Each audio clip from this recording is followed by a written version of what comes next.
नमस्कार दोस्तों, मेरे YouTube चैनल पे आपका स्वागत है। इस वीडियो लेक्चर में मैं आपके पास एक क्वेश्चन लाया हूँ और ये क्वेश्चन प्रोजेक्टाइल की है और उसमें हमको रेडियस ऑफ कर्वेचर पूछा है। तो मैं पहले क्वेश्चन को पढ़ लेता हूँ। A particle is given velocity 5 metre per second. एक पार्टिकल है जिसको वेलोसिटी कितना दिया जा रहा है, 5 metre per second on a fixed large inclined surface. ये आपका एक सरफेस है, ओके, इंक्लाइंड सरफेस है। ये आपका एक सरफेस है जो कि इंक्लाइंड है और वो इंक्लिनेशन कितना है, 30 डिग्री। कितना है, 30 डिग्री होता है क्या है, इंक्लिनेशन। और ये आपका सरफेस क्या है, इंक्लाइंड सरफेस, ओके। तो यहाँ पर एक पार्टिकल है, यहाँ पर एक पार्टिकल है जिसकी स्पीड क्या है, 5 मीटर पर सेकेंड स्पीड में, 5 मीटर पर सेकेंड स्पीड में 90 डिग्री एंगल बना के, ओके, वो जो इंक्लाइंड सरफेस है उस इंक्लाइंड सरफेस को 90 डिग्री एंगल बना के 5 मीटर पर सेकेंड स्पीड में आपका पार्टिकल प्रोजेक्ट किया जा रहा है, ठीक है। तो हमको पूछा है, आप ढूंढिए the radius of curvature of the path of the particle after 1 second from the start. Starting मतलब यहाँ से स्टार्ट हो रहा है, इस पॉइंट से वो स्टार्ट हो रहा है।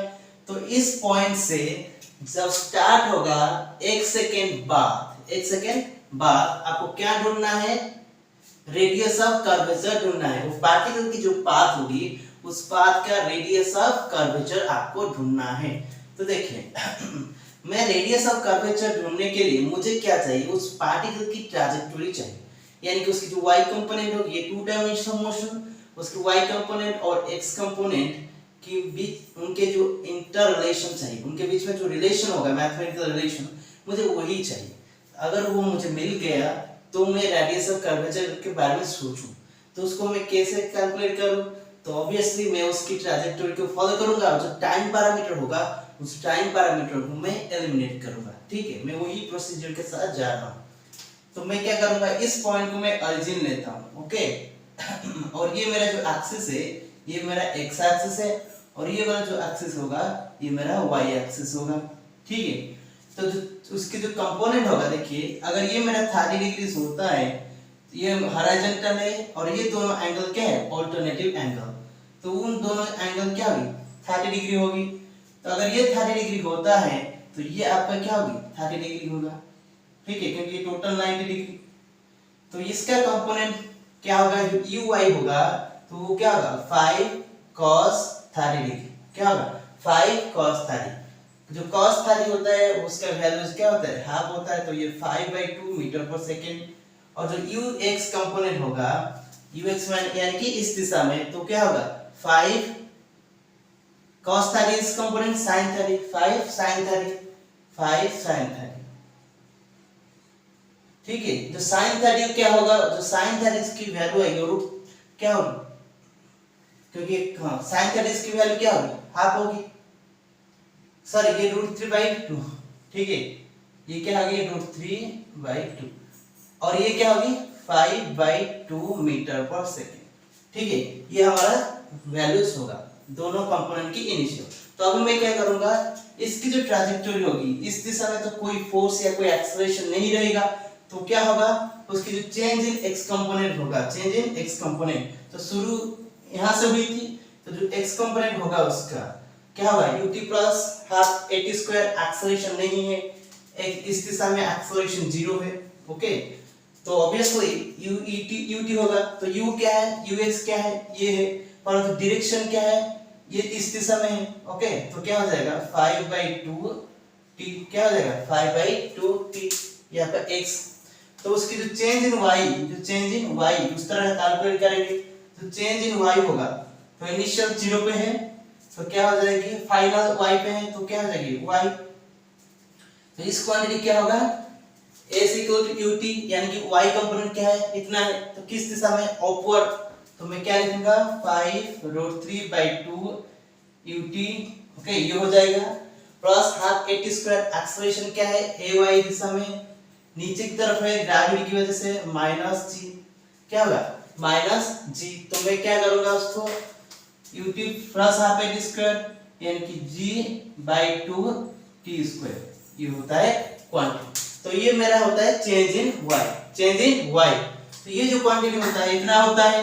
तो अभी मैं क्या करूंगा, अभी मैं इस t को इससे एलिमिनेट करूंगा, तो t को एलिमिनेट करने के लिए मुझे यहाँ इस इक्वेशन की जरूरत है। ओके, तो मेरा क्या हो जाएगा y इक्वल टू ठीक है y इक्वल टू ये क्या हो जाएगा t हमारा कितना है 2x बाई 5, तो 5√2√3/2 2x बाई 5 ये हो जाएगा माइनस g की वैल्यू आपको 10/2 लेने के लिए दे रखा है, तो ये क्या हो जाएगा 5 हो जाएगा क्योंकि 10/2 t स्क्वायर क्या है 2/5 की स्क्वायर 2/5 की square.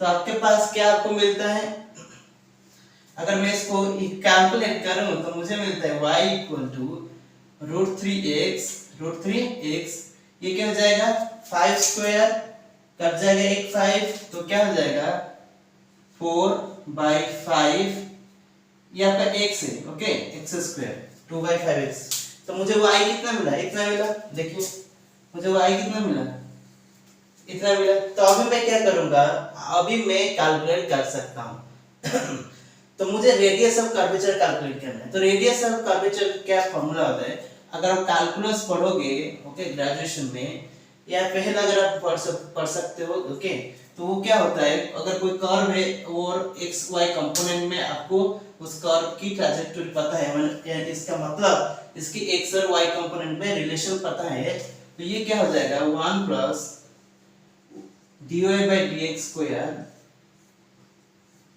Power 3/2 divided by d square y/dx square mode. Okay, तो ये होता है उस क्वांटिटी, यानी कि ये होता है उस रेडियस ऑफ कर्वेचर। तो रेडियस ऑफ कर्वेचर उस पॉइंट में जिस पॉइंट में आप कैलकुलेट करना चाहते हैं उस पॉइंट में आपको dy/dx कैलकुलेट करना है और उस पॉइंट में आपको इस क्वांटिटी का मोड कैलकुलेट करना है तो मुझे किस पॉइंट में कैलकुलेट करना है वो पूछा है, after t equal to 1 second अगर पार्टिकल जिस पोजीशन में होगा कर्व में उस पॉइंट में कैलकुलेट करना है। तो किस पोजीशन में होगा, तो मैं क्या करूंगा कि जो इस इक्वेशन से कैलकुलेट करूंगा, तो t इक्वल टू 1 सेकेंड में मेरा x कोऑर्डिनेट क्या है, तो क्या होगा अगर क्या पुट करूंगा t इक्वल टू 1 सेकेंड, क्योंकि पूछा है क्वेश्चन में क्या है फ्रॉम द स्टार्ट, तो स्टार्ट जब हुई थी अगर उस मोमेंट को मैंने 0 लिया है t इक्वल टू 0 तभी जाके मेरा इक्वेशन आया है। t इक्वल टू 0 क्या होता है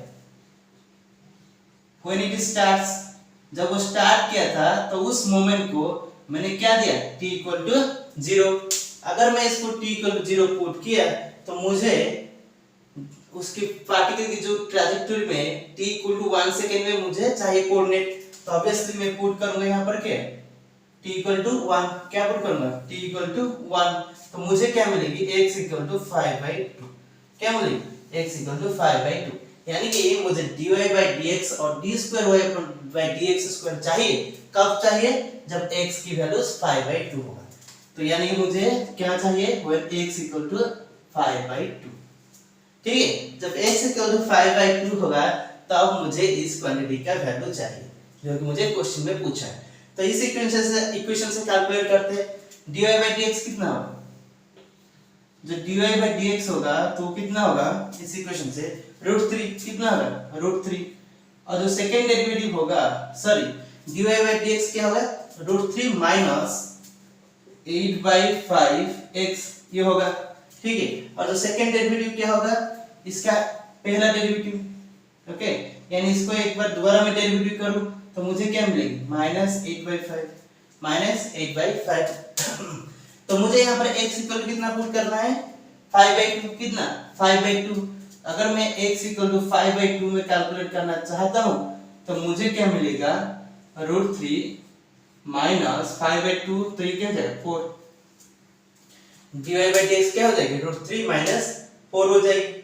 ओके, अभी कैलकुलेट करेंगे तो जो रो होगा at x इक्वल टू 5/2 तो वो क्या होगा, इसको मैं कैलकुलेट करता हूँ 1 plus √3 minus 4 square okay 3/2 divided by जो सेकेंड वाला डेरिवेटिव कितना होगा -8/5 यानी कि 8/5 उसकी मैग्नीट्यूड।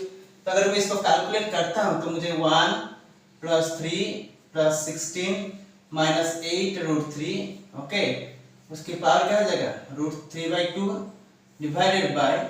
Divided by 8/5। तो ये क्वांटिटी क्या हो जाएगी 5/8। ये क्या हो जाएगी, ये जो क्वांटिटी होगा क्या होगा 4 8 20 माइनस 8√3 पावर 3/2। अगर मैं कैलकुलेट करूंगा इससे 4 कॉमन ले लूं तो क्या हो जाएगा 5, ये 5 माइनस 2√3 पावर 3/2।